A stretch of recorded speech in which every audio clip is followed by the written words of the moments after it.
사람이 다른 사람을 철창에 가두고 고문한다는 건 인류 역사상 가장 끔찍한 악행 중 하나입니다. 그런데 21세기인 지금 이 순간에도 지구상 어딘가에서는 12만 명의 사람들이 상상할 수 없는 지옥 같은 곳에서 하루하루를 버텨내고 있죠. 40명의 아이들이 앉아있는 교실에서 하루가 시작됩니다. 매번 그렇듯이 제복을 입은 선생님이 모든 학생들의 주머니를 뒤지기 시작했죠. 이번에는 한 소녀에게서 곡식 알갱이 5개를 발견했습니다. 선생님이 분노에 찬 목소리로 그 아이를 앞으로 나오라고 소리쳤습니다. 소녀는 딱딱한 콘크리트 바닥에 무릎을 꿇고 나무 몽둥이를 들어야 했죠.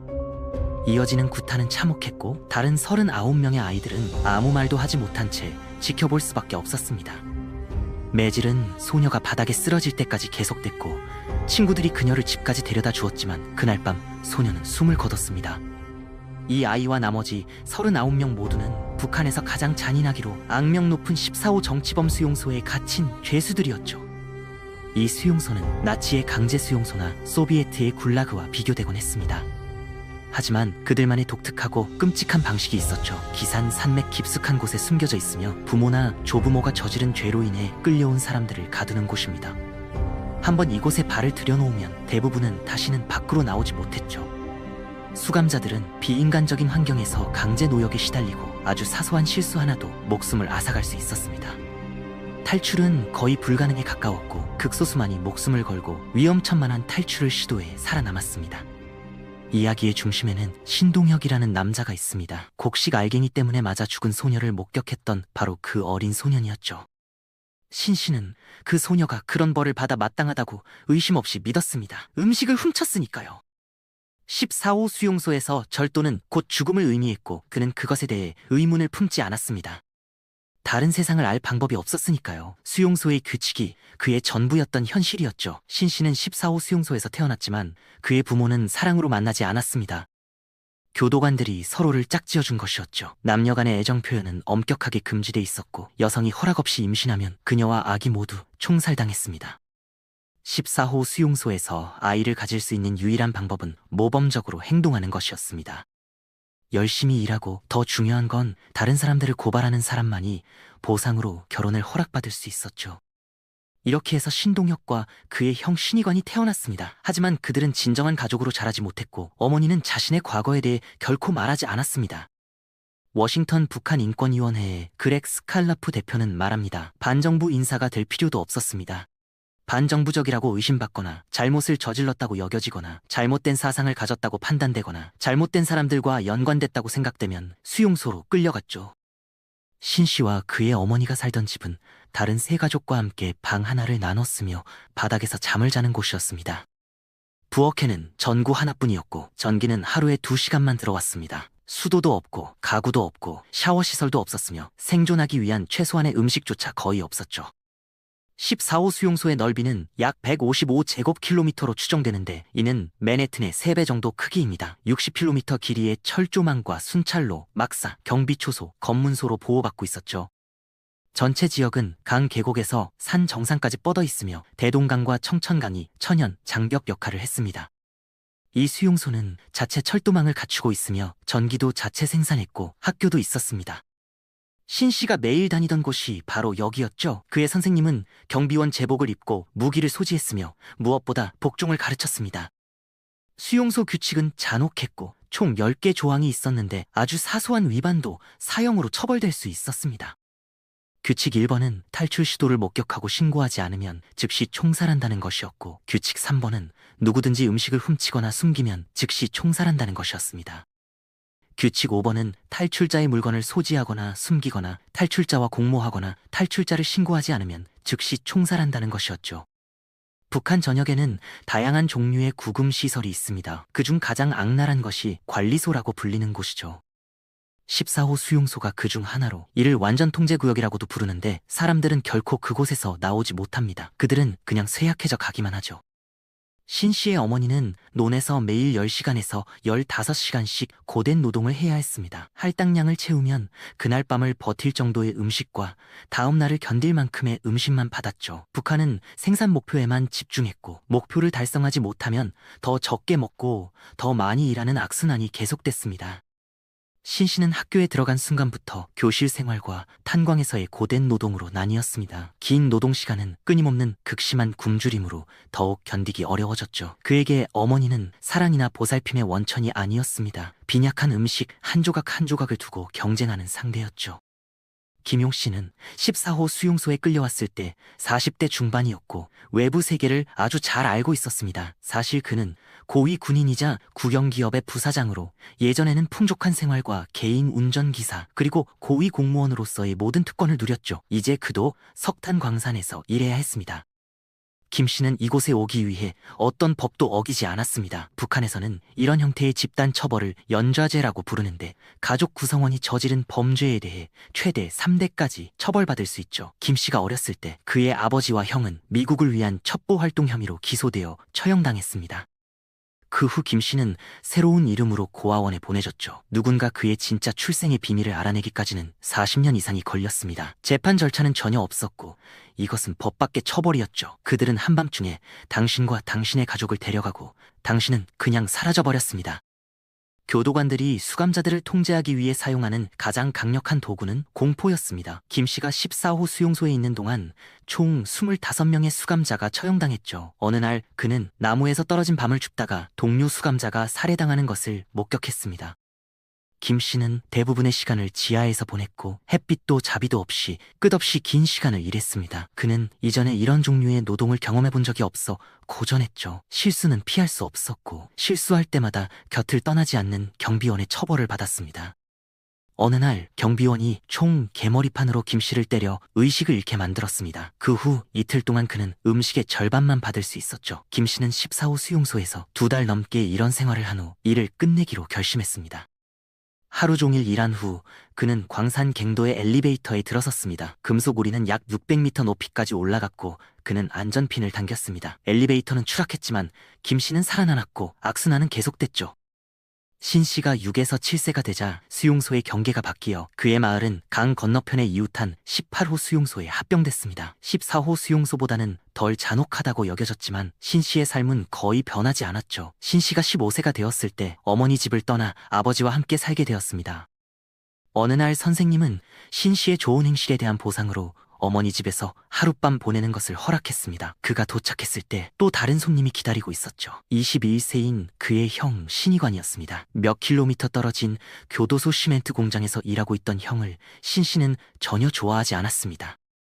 한밤중에 신 씨는 잠에서 깼고 부엌에서 목소리가 들렸습니다. 형이 탈출에 대해 이야기하고 있었고 어머니는 그를 지지하는 것 같았죠. 신 씨의 첫 번째 본능은 이를 신고해야 한다는 것이었습니다. 그는 근처 기숙사로 가서 친구를 깨워 조언을 구했고 친구는 신 씨에게 경비원에게 말하라고 재촉했습니다. 그들은 근무 중인 학교 야간 경비원에게 가서 탈출 음모를 신고했죠. 신 씨는 또한 자신의 어머니와 형이 살인을 저질렀다고 주장하는 거짓 진술서에도 서명했습니다. 이 증거는 결국 사형 집행 명령으로 이어졌고 경비원들은 신 씨를 청천강 옆 처형장으로 데려갔습니다. 많은 군중이 모여 지켜보고 있었죠. 그들은 그의 어머니와 형을 끌어냈고 신 씨의 눈앞에서 총살당했습니다. 1996년 김용 씨는 18호 수용소로 이송됐습니다. 그에게 이곳은 천국과도 같았죠. 노동 조건이 조금 나아졌고 놀랍게도 그는 이곳에 수감되어 있던 70세의 어머니와 재회했습니다. 하지만 폭력과 학대는 멈추지 않았고 그의 어머니는 두 사람 모두 수용소에서 죽을 것이라고 확신했습니다. 북한의 수용소에서 탈출하는 것은 거의 불가능에 가깝습니다. 이 시설들은 모두 엄격하게 보안이 유지되는 곳이거든요. 철조망 울타리, 무장 경비원, 교차 사격, 기관총 등으로 무장한 곳에서 탈출하기는 매우 어렵습니다. 일반적인 문명 국가에서도 구금 시설에서 탈출하기는 어려운 법인데 북한을 상상해보세요. 김 씨는 조용히 주변을 관찰하며 기다리고 계획하기 시작했습니다. 여러 탈출 계획을 세웠지만 어떤 것도 실행 가능해 보이지 않았죠. 또 다른 힘든 하루, 수감자들이 석탄을 기차에 싣고 있었습니다. 갑자기 그들이 기차 차량 바닥에서 흩어져 있는 곡식을 발견했죠. 현장은 혼란에 빠졌습니다. 수감자들은 모든 것을 내던지고 필사적으로 아주 작은 음식 조각이라도 찾으려 했고 경비원들이 소리를 질렀지만 아무도 듣지 않았습니다. 김 씨는 석탄 차량 바닥의 금속 패널 아래에서 좁은 공간을 발견했죠.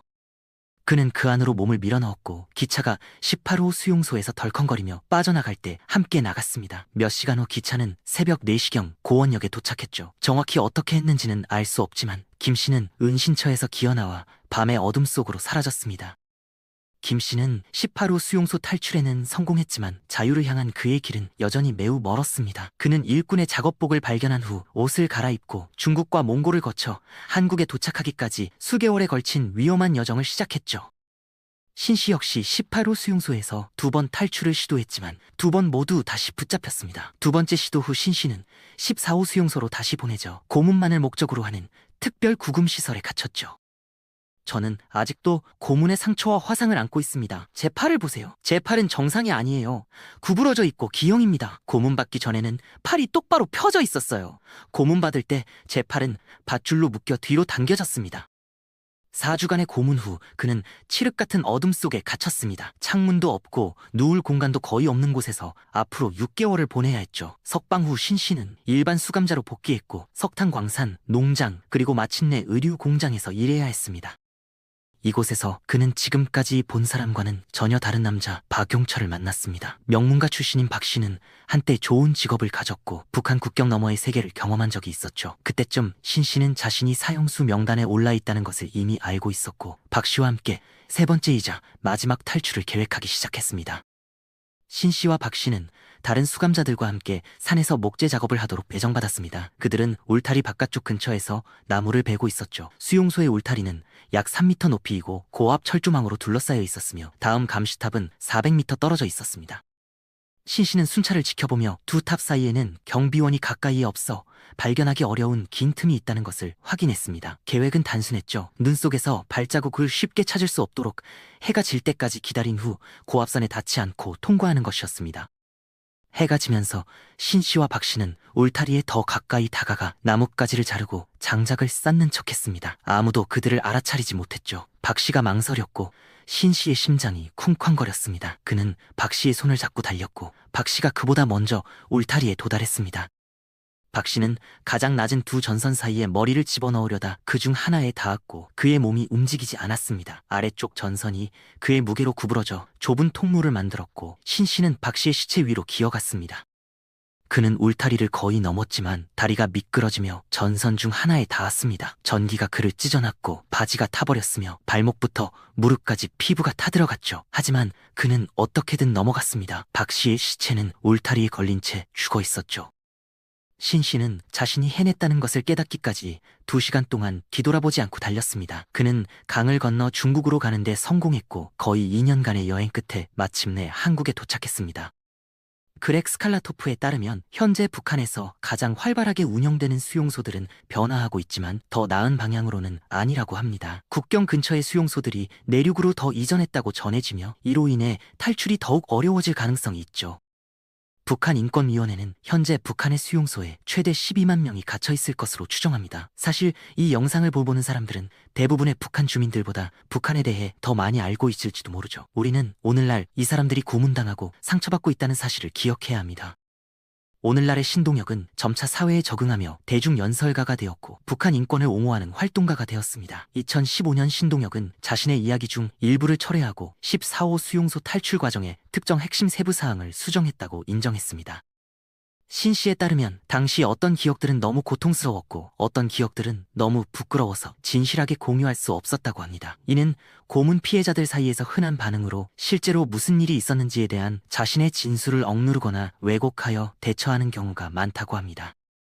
그렉 스칼라토프와 다른 사람들은 신 씨의 수정사항들이 그의 증언의 근본적인 진실을 바꾸지 않는다고 믿고 있습니다. 신동혁이 정치범이었는가? 네, 100% 그렇습니다. 그가 어머니와 형의 처형을 목격했는가? 네, 그렇습니다. 따라서 신동혁 이야기의 근본적인 요소들은 변하지 않았습니다. 신 씨는 신체적, 정신적 상처를 안고 있으며 그가 경험한 학대와 고문에 대해서는 거의 의심의 여지가 없습니다. 그리고 지금 이 순간에도 북한의 정치범 수용소에서는 12만 명의 사람들이 여전히 그와 같은 고통 속에서 살아가고 있다는 사실을 우리는 잊어서는 안 됩니다.